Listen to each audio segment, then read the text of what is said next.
राहुल गांधी की कांग्रेस लीडर राहुल गांधी भारत जोड़ो यात्रा जो कैंपेन चला रहे हैं उसमें उन्होंने जो इंटरव्यूज़ दिए हैं वो ज़्यादातर यूट्यूबर्स को दिए हैं ताकि उनका जो है नैरेटिव वहाँ तक पहुँचे। अच्छा, इसी तरीके से अगर हम थोड़ा सा पाकिस्तान पर नज़र डालें तो आपका क्या ख्याल है कि पाकिस्तान के जो प्रीवियस आज अगर सऊदीया अपने पाँव पे खड़ा है, आज अगर ये मिडल ईस्ट अपने पाँव पे खड़ा है, तो पाकिस्तान आर्मी जिंदाबाद और पाकिस्तान आईएसआई जिंदाबाद हमारे इदारों की वजह से खड़ा है। और हमारे इदारे पूरी उम्मत मुस्लिमा के लिए एक ढाल बने हुए हैं। आप मगर अगर उन्होंने प्रोड्यूस कर सका वो इलेक्ट्रिसिटी और हमने इस्तेमाल नहीं किया तो फिर हमें रिगार्डलेस ऑफ वेदर उसको हम इस्तेमाल करते हैं कि नहीं, वी हैव टू पे, हमने देने।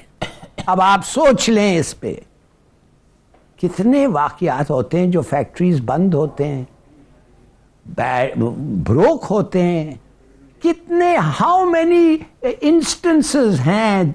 हम सोच सकते हैं कि एक फैक्ट्री चले ना, मार्केट हो सकता है, ये हो सकता है, कुछ और बंद हो सकता है, मगर हर एक मिनट हमने वो पैसे देने। तो भाई वी आर फिनिश्ड। पब्लिश हुई है गल्फ न्यूज़ में। इस वक्त मेरे सामने गल्फ न्यूज़ ओपन है और जिसमें खबर ये है कि India's 2024 elections will be contested on YouTube.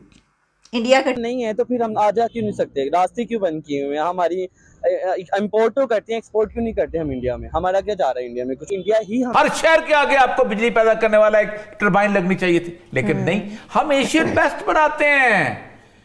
बड़ा डैम बनाओ, बड़ी कमीशन खाओ, बड़ा चीज बनाओ, बड़ी रन ऑफ द मिल। ये शादीवाल का प्रोजेक्ट है, ये रसूल का प्रोजेक्ट है। ये नहर के अंदर से उन्होंने जरा सा फ्लो दे के उसके अंदर से बिजली पैदा की हुई थी, गोरे के जमाने में पैदा की गई थी।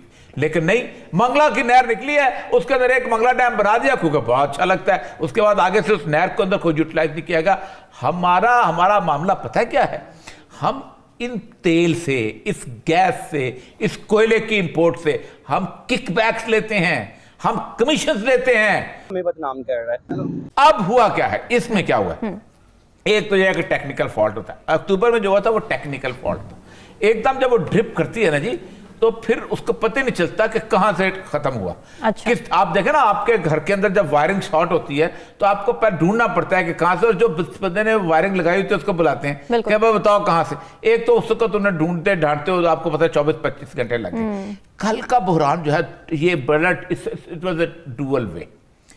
पाकिस्तान की जो PSO जो थी और बाकी लोग जो थे वो इनको कह रहे थे हमारे पास जखीरा हो गया खत्म।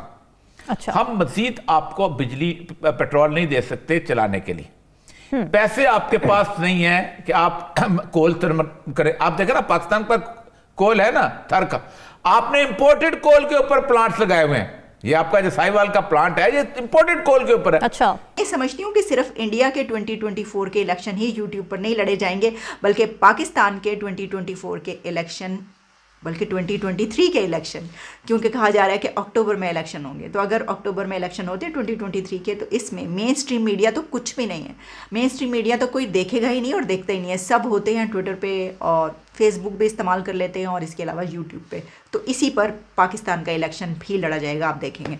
पाकिस्तान में बिजली के बड़े ब्रेकडाउन्स की तादाद बढ़ती जा रही है। पिछले 5 सालों में ये तीसरा बड़ा ब्रेकडाउन था। 2021, फिर अब 2023 और इससे पहले 2022 में भी ब्रेकडाउन हुआ था, और अब ब्रेकडाउन ने हैट्रिक मुकम्मल कर ली है।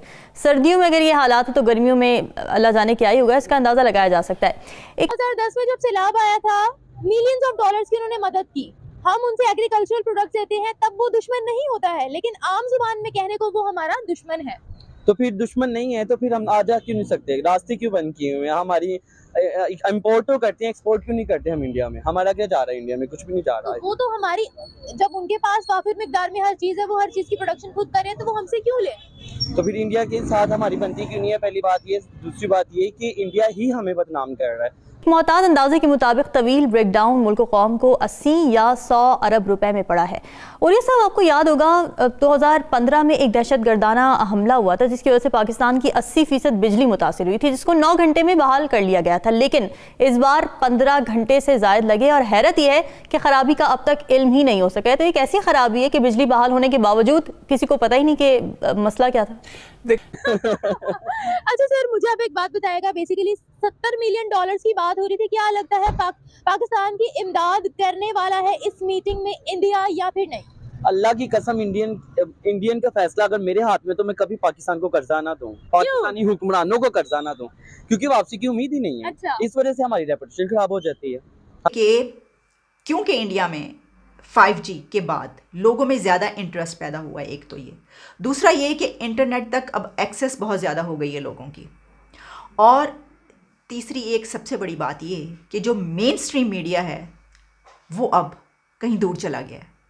और तो आपका जो मेन मुद्दा है, सवाल जो आपने किया इस वक्त सारे इस लुब्बे लुबाब, वो ये है कि क्या हमें इंडिया से हेल्प लेनी चाहिए?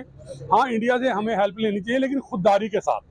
दूसरी बात, इस वक्त हमारे तमाम जो स्टेक होल्डर्स हैं और जो हमारे तमाम पॉलिटिकल हमारे जो लीडर हैं, सरबराहान हैं, चाहे उसमें हमारे प्राइम मिनिस्टर साहब हैं, चाहे उसमें हमारे एक्स प्राइम मिनिस्टर साहब हैं, या जो हमारे प्राइम मिनिस्टर एक्स बैठे हुए हैं बाहर, इनको इस मुल्क के बारे में सोचना चाहिए।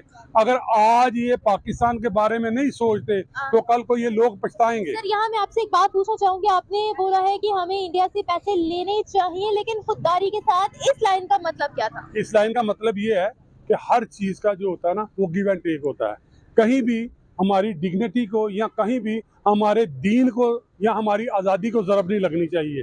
ठीक है, आपको बताता हूँ, ये उनका जो फियर है, ये जो उनका खतरा है, बिल्कुल जायज़ है। अच्छा। मैंने खुद ही ट्वीट किया था कि जिस तरीके से हुआ है पूरा मुल्क और जिस तेजी से नॉर्थ साउथ से हुआ है, ये लग रहा था कि एक कोई दुश्मन का साइबर अटैक हुआ है हमारे पे। और बाद में मैंने सुना है कि पहले भी हमने ऐसा कुछ चीज किया था, और कुछ थोड़ा सा एविडेंस है कि ये हुआ है।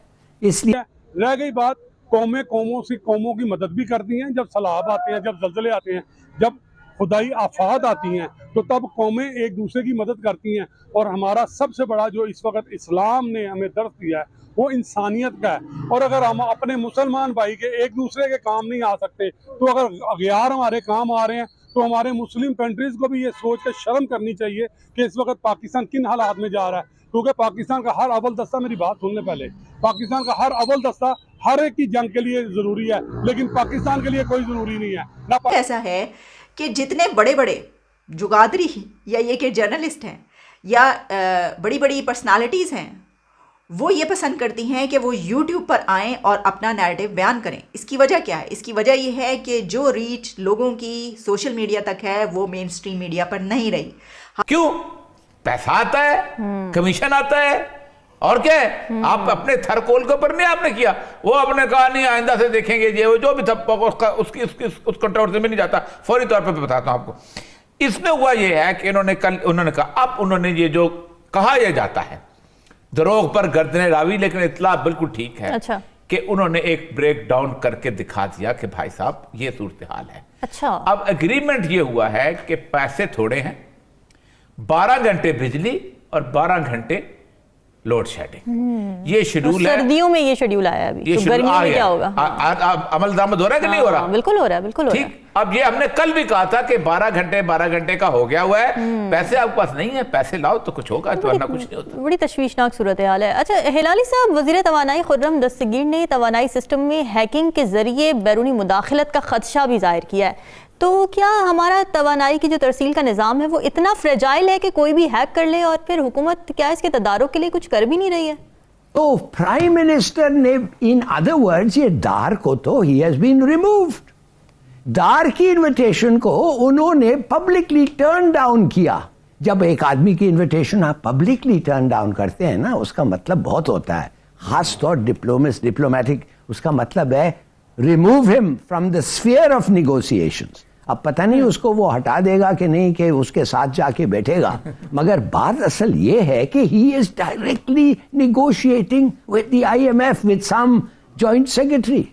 हमारे जितने भी 5 सूबे हैं इस वक्त, हमारे देखे ना, 5 बिल्किस बल्तिस्तान को डाल के तो हमारे 5 सूबे हैं, और इंडिया के हमसे, ठीक है, इंडिया के हमारे हमसे 4 गुना ज्यादा सूबे हैं। आप सोच नहीं सकती कि इंडिया के अंदर कितनी शोशें हैं। इंडिया के अंदर खालसा है, इंडिया के अंदर तमिलनाडु का है, इंडिया के अंदर जो कनाडा है, उनकी आप अलहदा तहरीक है। इंडिया के अंदर जो नेपाली और उनकी जो साइड्स हैं, मैं इस पे बात नहीं कर रहा, ये हर मुल्क में होता है। इवन के आप लंदन जैसा तरक्की याफ्ता और दुनिया पे हुक्मरानी करने वाला आज आयरलैंड, और उनका आज भी फड्डा चल रहा है, आज उनके अंदर भी शोरश है, जिसको कि आयरिश रिपब्लिक आर्मी कहा जाता है। ये बात नहीं है, ये होती हैं चीज़ें, ये होती हैं तो मुल्क तरक्की करते हैं। ये सब कुछ होता है, दुश्मन भी होते हैं। अफगानिस्तान का जो हालात, जिनको हम कहते थे कि जी हमारे भाई हैं, हमारा सब कुछ है, आज वो हमारी तारे भी काट के लेके जा रहे हैं। फिनिश्ड वैसे 20 दिन के एक्सपोर्ट्स के लिए ये सब फिगर्स जो हैं, मैं पब्लिकली कह रहा हूं, दिस इज ऑफिशियल फिगर्स।